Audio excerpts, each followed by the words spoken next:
Selamat pagi Mas Iwan. Pagi Mas Lutfan. Pagi yang cerah di Oasis hari ini. Luar biasa. Hari ini cerah. Jam 8 pagi. Nah, cocok ya, pas. Hangat. Hangat. Seperti tempat ini. Nah, hangat tapi tidak sunyi. Waduh.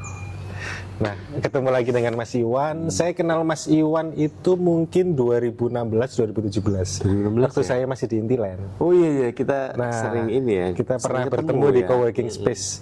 Berarti 2016 Mas, iya, sudah 8 tahun ya.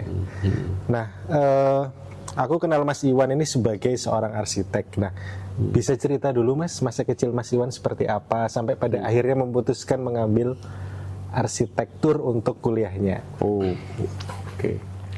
Jadi sebenarnya ya waktu kecil itu sebenarnya lebih sering berhubungan dengan mebel sih sebenarnya. Furniture. Furniture sih. Soalnya ayah saya kan bekerja di suatu perusahaan mebel gitu. Beliau kepala pabrik di situ. Jadi yang menarik adalah weekend kita tuh biasanya dihabiskan untuk melihat-lihat rumah. Sebenarnya melihat rumah-rumah yang diisi furniturnya oleh perusahaan yang papaku kerja gitu kan. Jadi di situ aku baru tahu bahwa ada rumah-rumah yang nggak kayak di rumahku gitu. Ada rumah lain yang tidak seperti rumahku. Rumahnya Mas Iwan. Okay. Oh, ternyata kayak ada rumah yang emang dapurnya sendiri segede rumahku gitu. Wow, berarti sangat gede ya? Sangat gede. Sultan. Waktu itu aku karena bingung kan dan masih kecil, nggak tahu ini tuh sebenarnya tentang apa. Jadi aku pada satu waktu kayak kita keluar kota. Jadi waktu itu, jadi memang apa ya, papaku tuh sering kayak kalau kerja itu suka bocorin waktu kita kadang-kadang untuk yuk sekalian keluar kota sekalian kerja gitu. Nah di suatu kota aku ngelihat ada satu rumah itu, terus aku tanya, ini rumah yang bikin siapa? Gitu. Oh ini namanya arsitek, katanya gitu. Yang bikin namanya arsitek. Ya. Sejak saat itu aku udah, wah aku harus jadi arsitek. Tapi inget nggak nama arsiteknya siapa? Gak inget, aku kan belum mengerti tentang konsep itu. Usia berapa? Mungkin kelas 3 SD, 2 SD. Ya kayak gitu. Ya masih terlalu kecil kayak gitu, ngerti. Berarti sejak saat itu Mas Iwan mulai, wah di bayangannya itu arsitek gitu ya? Iya, soalnya mungkin terpengaruh juga dari pekerjaan orang tua. Mungkin satu itu. Tapi kalau orang tua sendiri, ibu tuh kan dosen pertanian. Bapakku dari keluarganya memang furniture dan bangunan kan. Oke. Itu dari dulu. Termasuk Mas Tony ya? Mas Tony, ya Mas Tony juga. Jadi in between pertanian dan pertukangan. Sangat Indonesia sekali ya. Indonesia tani dan pembangunan. Oke. Nah, Mas Iwan ini kan karya-karyanya aku juga lihat sudah ada dari Sabang sampai Merauke lah ya kalau bisa dibilang ya. Tapi ya ada kan beberapa titik di Indonesia Timur, di Indonesia Barat. Nah, boleh nggak cerita mungkin 3 proyek terfavorit Mas Iwan selama Mas Iwan berkarya di industri arsitek ini? 3 karya ya? 3 karya. Karena aku melihat arsitek bukan sebagai arsitek, tapi arsitek itu adalah merespon dari project owner yang memiliki value-value sehingga aku bisa bilang bahwa arsitek itu juga seniman. Seperti itu, menurut pandangan aku, Mas. Ya, kalau yang terakhir-terakhir ini sih yang kerasa apa ya? Secara paket utuhnya itu ya salah satunya ini tempat ini Oasis. Terus ada ini kan di Surabaya Barat ya, ada di satu lagi di Ubud, Art Space juga ya, galeri Arta Derau. Itu sudah project atau sudah selesai? Udah selesai. Bisa visit untuk bisa visit. Terus habis itu yang terakhir mungkin Rumah Mulas ya. Rumah Mulas ya, itu fotografernya Mas Iwan. Apa itu? Wedding. Oh iya, prewed. Oh, prewed atau wedding? Prewed. Iya, aku nonton di YouTube itu keren sih, Rumah Mulas ya. Rumah Mulas. Aku pikir itu rumahnya Mas Iwan. Oh, ternyata rumah fotografer prewednya Mas Iwan. Mulas itu. Berarti di daerah Tenggilis. Iya, Tenggilis. Yes. Ya, itu sangat banyak ya. Jadi kalau kita ketik Hermawan Dasmanto di Google itu keluar Rumah Mulai, Oh, yang TikTok, itu. Instagram. TikTok aku lihat. Iya. Oke, nah terus aku juga melihat bahwa Mas Iwan ini kan sangat menyukai sejarah ya. Dilihat dari beberapa proyek, salah satunya restorasi museum pendidikan, museum olahraga, dan juga kawasan kota lama, dan juga yang terakhir adalah art shop. Nah, bisa diceritakan nggak Mas, kenapa ada ketertarikan dengan sejarah? Karena aku melihat juga Mas Iwan kadang-kadang di Instagram itu sering memposting buku-buku Belanda, buku-buku jadul. Nah, itu kan menurut aku unik nih. Nah, Mas Iwan bisa cerita nggak tentang hal itu? Sebelum buku mungkin banyak barang-barang yang punya sejarah itu aku suka sih sebenarnya. Dimulai dari itu. Jadi kayak dulu waktu kecil sering diajakin kakek ke Pasar Loak sebenarnya. Oh, di mana Pasar Loaknya? Pasar Loak di Demak sana. Oh, Demak. Oh, Mas Iwan ini asli Surabaya. Surabaya. Jadi Daerah mana Mas dulu masa kecilnya Mas Iwan? saya kecilnya di Kutisari. Di Kutisari, oke. Kan. Terus tapi kakek itu kan di Bubutan kan. Bubutan itu di sebelahnya penjara PJ militer Junction, itu. bukan? Iya, PJ Junction kan? itu Iya. penjara militer itu kan. Jadi kadang-kadang kalau pas ke sana hiburannya itu sebenarnya menurutku aku tunggu-tunggu itu jalan-jalan ke Pasar Loak sebenarnya. Karena akan menemukan hal-hal unik. Hal-hal unik gitu yang ini apa sih ya, aku nggak pernah lihat sebelumnya. Ada yang jual keris, ada yang jual Gak jelas tapi ada kuno Iya, apa iya. kan jadi satu kan pokoknya Vinyl, kayak gitu. bazar lah Iya, iya. di hari kayak pasar pagi lah ya. Bukan pagi. Pasar pagi ya. Tapi kan ya, tapi ini lebih permanen sih kayaknya sih. Aku saya ingat kayak permanen. Terus aku ada spot-spot favorit yang keliling tuh aku sampai ngerti. Sudah hafal ya. Itu kelas SD. SD itu. Oke, berarti dari SD sudah terpapar tentang hal-hal jadul ya. Heritage iya, lah ya. heritage. ya. Ya itu sih sebenarnya. Dan memang dari kecil tertarik dengan ruang sih sebenarnya. Jadi space. Aku nggak tahu karena ya Kak, memang ayahku ya sempat jadi kontraktor, membuat furniture segala macam. Tapi pengenalan terhadap itu sendiri itu sebenarnya malah dari rumah-rumah tetangga gitu kayak. Oke. Ya kayak rumah tetanggaku ini kok selalu rapi ya gitu, kayak enak gitu. Itu aku selalu menikmati berada di ruang-ruang yang nyaman. Ruang-ruang yang terstruktur. Ruang-ruang yang apa ya, ruang-ruang yang nyaman kayak kalau di rumah beberapa kerabat atau ini yang aku kurang suka gitu, aku bisa bawaannya ngantuk, bosan gitu. Iya, kayak itu sempat dimarahin kayak kamu harus menghargai kita harus begini-begini, tapi itu nggak bisa dibohongi, itu bawaan kayak bawaannya itu nggak mood gitu. Tapi kalau di tempat-tempat yang menyenangkan, bersih, yang itu tuh kayak lebih kerasan dan lebih nyala gitu. Ruang yang sebagaimana dimiliki oleh owner sesuai dengan fungsi dan kelayakannya ya. Benar dan si owner ini punya perhatian terhadap ruang-ruangnya itu gitu. Aku ingat disitulah titik arsitek ya bekerja ya. Kayaknya ya, aku ingat ada beberapa ruang yang atau rumah favoritku gitu kayak tamannya, teringat kayak ininya tuh kayak gitu. Terus di rumah tuh sering tuh nabung. Kalau misalnya ada armatur yang kurang bagus gitu, aku beli nabu dari tabungan tuh. Armatur itu apa Mas? Lampu-lampu. Oh, lampu-lampu. Iya. Banget ya. Iya. Lampu-lampu unik ya.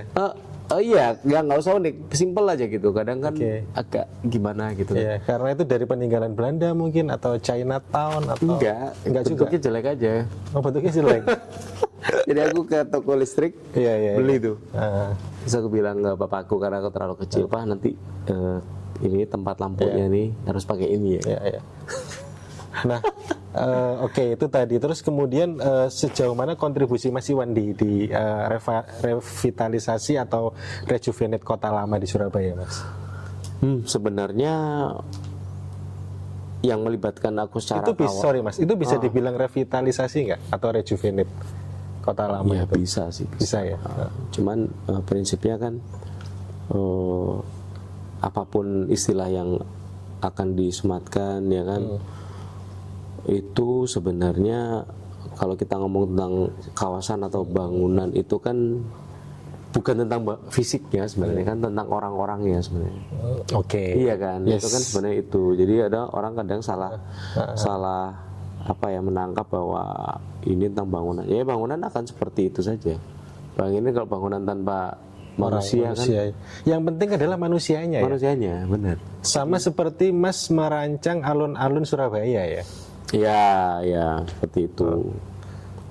Nah, sebenarnya keterlibatan itu kan sebenarnya udah dengan Pemkot Surabaya itu dari tahun 2008 2009 Termasuk kayaknya. proyek pasar di Kenjeran itu ya. Pertama kali itu malah Itu proyek pertama ya, Taman pasar. Pelangi ya, Taman Pelangi Oh, itu pertama. Pertama ya. Pertama, Oke. gitu kan. Terus kemudian berlanjut dengan beberapa ragam proyek di situ. Ya itu belajar banyak sih sebenarnya kayak Dengan pemerintahan seperti apa, dengan bangunan private publik seperti terutama, apa ya. bangunan publik. Bangunan publik yang bisa digunakan masyarakat. Berarti kan Mas Iwan juga berkontribusi terhadap kota kan. Betul. Karena masyarakat ini juga ternyata butuh space untuk akhir pekan, untuk bisa mereka berinteraksi bersama keluarga. Itu kan juga penting. Benar. Kota yang maju kan kota yang bisa dinikmati fasilitas publiknya oleh banyak manusia. Betul. Yang dikelola dengan baik supaya masyarakatnya bisa menikmati ruang-ruang ya gitu. Intinya seperti itu. Oke. Itu sih. Jadi kebetulan memang dikasih kesempatan untuk proyek-proyek yang bersifat museum kayak gitu kan. Terus kemudian itu museum pendidikan, museum olahraga. Terus kemudian ada kayak ya ada alun-alun Surabaya itu. Ya karena kecenderungan melakukan hal seperti itu jadi kayak makin fokus kayak dan makin tertarik kayak ini ruang-ruang publik ini menjadi sangat menarik gitu. Dan untuk memahami ruang publik kan juga istilahnya kita harus mengerti apa yang terjadi sebelumnya. Ibarat kayak baca buku itu kan jangan tiba-tiba dari tengah gitu. Oke, Iya dari kan? awal ya. Mungkin ada saatnya kita juga mesti ngerti kalau ibarat buku ya pembukaannya lah, kata pengantar dan segala Preambule. macam. Sebelum akhirnya kita mau ngomong sesuatu gitu. Jangan-jangan kita melakukan sesuatu yang sudah pernah dilakukan atau dengan sadar kita memang merujuk pada hal itu karena kita merasa itu masih relevan, atau itu adalah titik berangkat dari apa yang mau kita lakukan ke depan gitu kayak gitu. Itu sih sebenarnya. Jadi menjadi sangat penting untuk mengetahui sejarah itu sebenarnya untuk mengetahui esensi apa yang terjadi sebenarnya kayak gitu aja. Esensi filosofi respon ya. Betul. Karena kebetulan aku kan juga dalam proses ada satu proyek gitu ya yang mungkin kesadaran tentang apa ya, tentang sumbu X dan Y. Kalau aku bilang sumbu dan X Y itu sumbu X berbicara tentang waktu, ya kan. Terus sumbu Y itu berbicara dengan apa yang di bawah tanah dan apa yang di atas tanah gitu. Oke. Waktu dan tanah. Waktu dan bumi gitu. Waktu dan bumi. Jadi apa yang di atas bumi, apa yang di bawah bumi, dan relevansinya dengan waktu itu seperti apa. Nanti akan ketemu matriksnya ya. Iya, ketemu matriksnya. Di dalam proyek-proyek itu aku selalu membicarakan itu karena kita selalu akan beririsan dengan dua hal itu. Apa yang terjadi di masa lalu, sekarang dan masa depan, dan apa yang sebenarnya ada di bawah bumi dan di atas bumi. Itu menurut aku sangat deep sih, sangat dalam sih. Dalam Mas Iwan menentukan sebuah konsep ruang dan fungsi itu kan berarti melihat hal itu menurutku sangat dalam. Dan aku sebenarnya ada satu project nih, Kudos nih. Aku mesti kalau Kudos ingetnya Mas Iwan ya kan. Kalau Kudos itu kebetulan aku kan sudah nggak di arah studio nih sekarang kan. Kalau Kudos itu sebenarnya proyek yang dilakukan dengan tim, ya kan. Itu yang waktu itu kebetulan bukan aku secara langsung, meskipun di dalam pengawasannya ada diskusi-diskusi di antara itu gitu. Jadi mungkin nggak secara langsung aku memegangnya itu sebenarnya kalau Kudos. Tapi karena aku sering lewat situ terus kayak oh ini Mas Iwan. Jadi ya udah kayak top of mind aku aja kayak lewat Kudos ya Mas Iwan gitu. Ya itu tahun 2012-13 ya. Iya 12-an kayaknya. Di saat itu tuh kayaknya waktu belum banyak coffee shop. Dan secara bersamaan ada 2 coffee shop yang kita kerjakan. Yang pertama di Jalan Sumatera. Oke, Journey. Oh, bukan, itu malah setelahnya. Oh, jadi si Society Complex, Society 1913 1901 ya. Ya, antara itulah ya. Sama Journey, Society Complex sama Historika. Itu Mas Iwan. Sama Buruh ya. Oke. Nah, itu yang aku pegang langsung sebenarnya. Oke. Karena kan waktu itu bagi tugas gitu kan. Jadi di saat yang bersamaan ada yang di tengah, ada yang di barat. Nah, itu tuh kayak titik baliknya sih waktu itu kayaknya orang pada notice. Berarti sekitar 12 tahun yang lalu ya? Udah lama. Iya ya kayaknya 12 tahun yang lalu itu. Dan aku selalu ingat Mas Iwan mendatangkan pintu dari Thailand ke Journey. Iya kan? Mas Iwan pernah cerita kan? Itu hunting sih sama klien. Jadi kita sengaja hunting barang antik itu ke Thailand. Sekarang pintunya di mana? Gak tahu ya. Itu pintu kuil 200 itu pintu kuil dan itu berat itu. Berat dan itu aku ingat banget tuh untuk keasliannya ada sertifikasinya lah kayak gitu. Itu menarik juga sih. Jadi karena kita juga hunting langsung di Thailand dan memilih beberapa furniture kuno kan. Pertama itu, kedua sama kuda-kudanya Kudos. Oh iya. Itu dari mana? Kuda-kuda Kudos itu kalau dari owner itu. Oh, itu owner. Jadi bukan dari Thailand ya? Bukan, itu dari. Kalau ini asli Thailand ada sertifikatnya. Iya, sertifikatnya. Dan waktu itu melibatkan juga desainer grafis juga kan, ada Eric Thinking Room. Dia bikin terus. Eric Thinking Room itu yang ownernya Kudos. Bukan. Sorry Jakarta ya. Iya, Oke. Jadi si Eric terus waktu itu juga melibatkan pematung juga, Mas Budi ya. Itu yang bikin kan Journey itu cerita tentang perjalanan 4 sekawan itu kan. Ownernya bukan. Cerita tentang brandingnya, konsepnya itu. Iya. Oke. Itu Journey to the West kan. Journey to alah ya itu ada 4 figur yang kemudian dijadiin patung. Ya itu menarik sih itu. Iya menarik. Itu sangat menarik. Nah, ini kan kita ekspor Surabaya juga pasti pengen tahu nih, Mas Iwan juga dari kecil di Kutisari kan, lahir dan besar tumbuh di Surabaya. Ada comfort food nggak dari, maksudnya kuliner apa yang Mas Iwan suka, atau mungkin Mas Iwan kalau bosen kerja di rumah nongkrongnya di mana? Nah itu bisa sharing-sharing nggak Mas? Kuliner yang lokal lah, yang otentik ya? Lah. Otentik. Sebenarnya nggak tahu, aku selalu tertarik dengan toge dan tahu. Lontong balap itu kan soalnya ada dua benda itu. Enak. Garuda. Oke, dan Raja Wali. Kok Garuda ya, Raja Wali ya. Lebih suka yang Raja Wali. Itu lebih pas sih. Okay. Ada beberapa lontong balap kan. Ada beberapa klaster lontong balap kayak di daerah Simo itu hampir semua orang jual lontong balap itu kan. Simo ya, aku baru tahu malah. Kalau yang Raja Wali kan juga beberapa kan. Iya, jadi kayaknya mana yang original aku juga nggak tahu. Jadi ada klaster-klaster gitu kayak di Simo itu ada beberapa mungkin pendekar lontong balap yang berseliweran. Terus di beberapa tempat lain juga Garuda tuh memang kasar juga kan, depan bioskop Garuda itu kan. Berarti kita bisa bikin episode khusus kuliner sama Mas Iwan. Menarik. Iya kan? Menarik. Kita jalan-jalan sambil menarik banget. Makan sambil kita bikin vlog. Asik. Oke. Terus terakhir Mas, kita melihat transformasi, kalau tadi kita sempat ngobrol tentang Mas kan New Me of Hermawan Dasmanto. Terus aku tadi sempat ada juga ngobrolin tentang Berluhe kan. Ada transformasi arsitektur dari tahun 1800, 1900 sampai 2000-an. Nah, ada korelasi nggak New Me of Hermawan Dasmanto dengan transformasi kota Surabaya ini?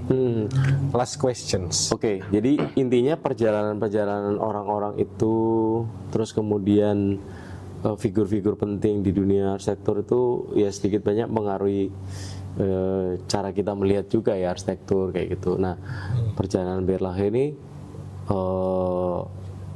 sangat penting di dalam pencatatan karena bukan karena bangunan beliau ada di sini. Bangunan beliau ada di sini di Surabaya, Gedung Singa ya. Di luar Belanda kan ada 3, satu di Jakarta, satu lagi di Surabaya, satu lagi di ini. Di Jakarta di mana Mas? Di Jakarta. Ada di Kota Lama itu. Di Kota Lama. Kalau di sini yang aku tahu kan asuransi jiwa dan Gedung Singa itu asuransi jiwa pada masa itu kan, 1900. Dan aku juga dengar dulu arsiteknya bukan Berluhe, di reject oleh government, terus baru Berluhe yang di approve kan planningnya. Iya. Oh. Ada arsitek sebelumnya. Ya.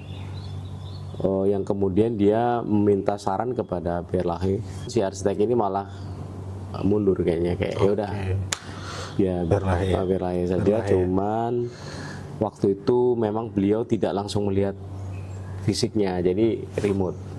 Pada masa aja. itu sudah Ya, remote 1900. Iya, pertamanya tuh dapat site kecil, terus diusulkan lebih besar dengan konsep mirrornya gitu. Kayak gitu dalam. Jadi ada terakhir tuh ada beberapa versi gambar ya. Beberapa versi gambar dari bangunan itu. Dan Mas Iwan sudah pernah melihat master plan? Iya, pernah lihat itu. Di kemarin waktu ke Rotterdam. Sebelum itu pernah lihat. Sudah pernah lihat. Karena ada waktu itu pernah rencana. Makanya Mas Iwan mohon maaf agak marah ya waktu singanya diwarnai.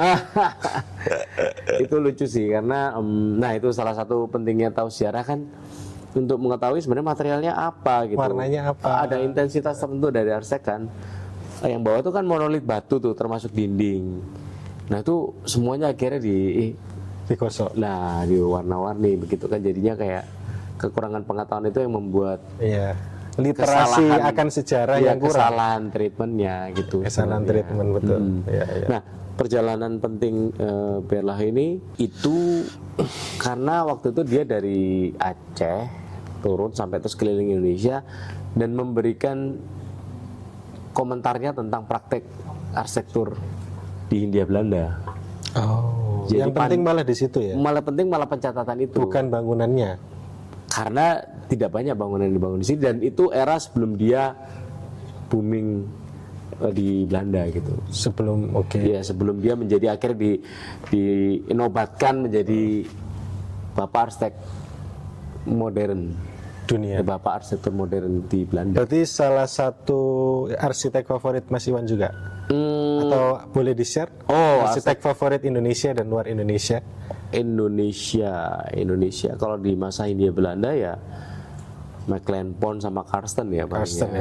Terus dilanjutkan setelah era kemerdekaan ya Mangunwijaya kayaknya. Mangunwijaya ya. Untuk di luar Indonesia? Di luar Indonesia ya mungkin kalau dari skala yang dunia ya mungkin Kulhas ya. Kulhas. Kalau skala regional ada beberapa praktek menarik yang kayak mungkin kayak Linghao ya. Linghao itu menarik juga tuh, ada anomali praktek sih. Aku lebih suka melihat anomali praktek gitu loh yang juxtaposition. Bukan kayak lepas dari secara umum yang terjadi di sesuatu yang wajar di satu tempat gitu kan. Kalau di fotografi juxtaposition itu. Juxtaposition ya.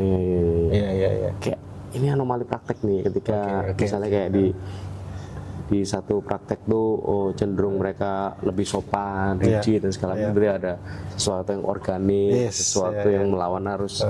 Itu aku suka sih karena bukan cuman karena secara tampilan berbeda, tapi lebih ke ada satu pemikiran yang diusahakan untuk merespon apa yang terjadi dengan lebih detail gitu.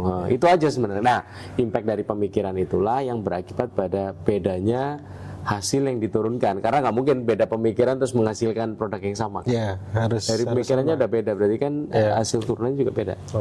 Itu. Luar biasa. Terima kasih Mas Iwan untuk diskusi hari ini. Sangat insightful. Nah, thank you. Dan saya senang bisa diberi kesempatan di Orasis hari ini. Terima kasih sama-sama Mas Lutfan. Nanti kita makan. Nah, apa? Lontong balap. Oke. Siap. Thank you Mas. Thank you. See.